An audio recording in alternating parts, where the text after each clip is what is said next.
हजरत मालिक बिन दिनार फरमाते मैंने 60 हज किए। एक हज के मौके पर मैंने बड़ा रश देखा, लाखों का इज्तिमा हुआ।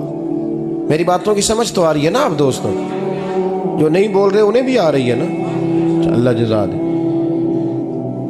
कहते लाखों का मजमा था तो मेरे दिल में ख्याल आया, मैंने कहा अल्लाह इतने लोग आए हैं, इनका हज कबूल भी हुआ है कि नहीं?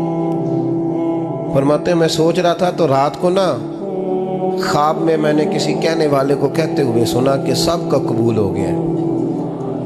बल्ख का रहने वाला मोहम्मद बिन हारून बल्खी है, उसका हज कबूल नहीं।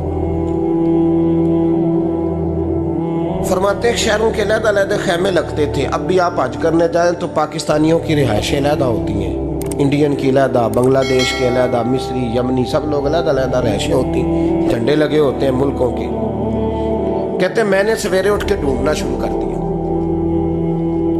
ढूंढता हूँ वो बंदा मिले। कहते जहाँ बल्ख शहर के लोग रहते थे वहाँ चला गया तो मैंने लोगों से पूछा तुम में मोहम्मद बिन हारून बल्खी कौन है? लोग कहने लगे वो तो बड़ा नेक आदमी है, परहेजगार है, बड़े भोले भाले, बड़े अल्लाह वाले, रियाज आपको बस हम ही जानते हैं, वो तो बड़ा नेक है, परहेजगार आदमी। तो मैंने कहा अच्छा कहाँ है? उन्होंने कहा पहाड़ के पीछे उसने खैमा लगाया हुआ है, सारी रात इबादत करता है, सारा दिन रोजा रखता है, कायमुल लैल है, साइमुद दहर है। क्या बात? फरमाते मैं उन लोगों की बात सुन के हैरान हो गया कि मुझे क्या बताया गया, ये क्या कह रहे हैं? फरमाते मैं पहाड़ के पीछे गया।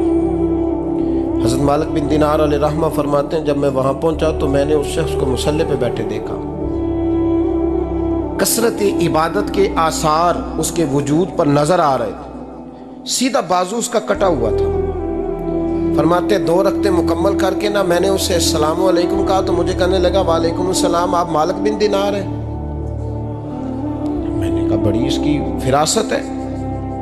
फरमाते फिर उसने ठंडी सांस ली, कहने लगा आपको ख्वाब आई होगी कि मेरा हज कबूल नहीं हुआ। फरमाते मुझ पर और बिजली गिरी कि क्या कह रहा? फरमाते मैंने कहा यार लोग भी तेरी तारीफ कर रहे हैं और तेरी बसीरत भी बड़ी है, तो ये माजरा क्या है? कहने लगा आप ना पूछे। ये कह के उसने रोना शुरू किया, देर तक रोता रहा। मैंने कहा नहीं यार तू बता। कहने लगा नहीं आप ना पूछे, आप नाराज होंगे। मैंने कहा मैं नहीं होता, तू बोल ना। कहने लगा हुजूर 24 साल हो गए मुझे हज करते हुए, 24 साल, 24वां हज है मेरा, और हर साल कोई अल्लाह का वली आके बताता है कि जा चला जा, तेरा कोई नहीं कबूल हुआ। बेपरवाही वेख सज्जन दी, जिथे किसे दी पेश न जावे, उन्हें ताजा वाले दर दर रोले ते मंगतियां तख्त बिठावे। आजम किसे नू कारा मिलदा ही कोई काबे खाली आवे। कहते हैं उसने मुझे कहा हुजूर 24वां हज है, हर साल कोई बताता है। मैंने कहा तेरी गलती। कहने लगा मैं अपनी माँ का नाफरमान। मैंने कहा वाकया क्या हुआ? कहने लगा हजरत अल्लाह ने मुझे दौलत दी, माल दिया, ज़मीनें दी तो मैं अय्याश हो गया। इमाम मालिक बिन दिनार रहमतुल्लाह अलैह फरमाते हैं मुझसे कहने लगा पैसे आए तो मैं अय्याश हो गया। रमज़ान का महीना था, असर के बाद मेरी अम्मा इफ्तारी की तैयारी कर रही थी, मैं गया, मैंने कहा शराब पी हुई, अम्मा रोटी दे, तो अम्मा कहने लगी शर्म कर, शर्म कर, रोज़ा रखा नहीं तो जिन्होंने रखा है उनका तो ख्याल कर। कहते अम्मा की बात का मुझे गुस्सा लगा। मैं कहा करता हूँ बदनसीब है वो बेटा जिसका बाप उससे बात करते हुए डरता है कि पता नहीं कहाँ से बोलेगा। बदनसीब नहीं वो बेटा जिसकी माँ उससे बात करते हुए सहम जाती है कि पता नहीं कौन सी बोली बोलेगा। बदनसीब नहीं कि माँ बाप भी जिससे खोल के बात ना कर सके। हजरत मालिक बिन दिनार से कहने लगा अम्मा ने जब कहा ना शर्म कर तो मुझे गुस्सा आया, मैंने माँ को थप्पड़ मारा और मेरी माँ जलते हुए तंदूर में गिरी। लोगों ने मुझे पकड़ के अंदर बंद कर दिया कमरे में। सारी रात मैं शोर सुनता रहा पर नशे में धोत रहा। सवेरे आंख खुली तो मेरी बीवी बैग बांध रही थी। मैंने कहा कहाँ जा रही हो? कहने लगी जो माँ का नहीं बना मेरा कैसे बनेगा? वो मैंने कहा मेरी अम्मा का वो तो लोगों ने रात को ही दफन कर दी जनाजा पढ़ के। तड़प के कहने लगा मुझे क्यों नहीं बताया? तो कहते हैं लोग कहने लगे तेरी मरती हुई माँ कह गई थी इसे मेरा मुंह ना देखने देना। मेरे जनाजे के करीब ना आए। हज़रत मालिक बिन दिनार फरमाते हैं जब उसने ये बात सुनाई तो मैंने भी उसके मुंह पे थप्पड़ मारा। मैंने कहा तो इसी काबिल है।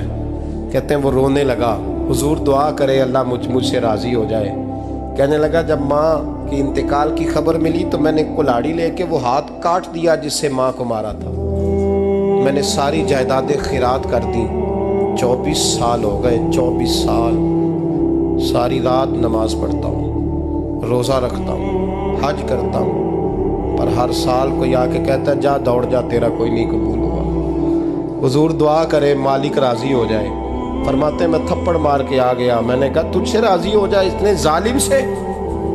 इमाम मालिक फरमाते रात को आके सोया तो मुझे ख्वाब में रसूल पाक का दीदार हुआ।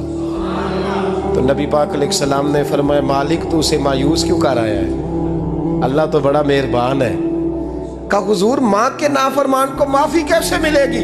तो इमाम मालिक फरमाने लगे नबी करीम ने फरमाया जा उसे जाके बता दे तुझे क़यामत में तेरी माँ की वजह से बख्श दिया जाएगा।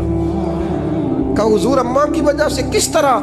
तो महबूब फरमाने लगे इसकी माँ क़यामत में इसके खिलाफ मुकदमा दायर करेगी रब करीम की अदालत में। ए अल्लाह मैंने 9 माह पेट में रखा, दर्द सह के इसे जना, जिगर का खून पिला के पाला और इसी ने मुझे कत्ल किया। रब करीम इसकी माँ का मुकदमा सुन के कहेगा उठाओ इसको दोज़ख में फेंको, इसने माँ जलाई थी इसे भी जलाओ।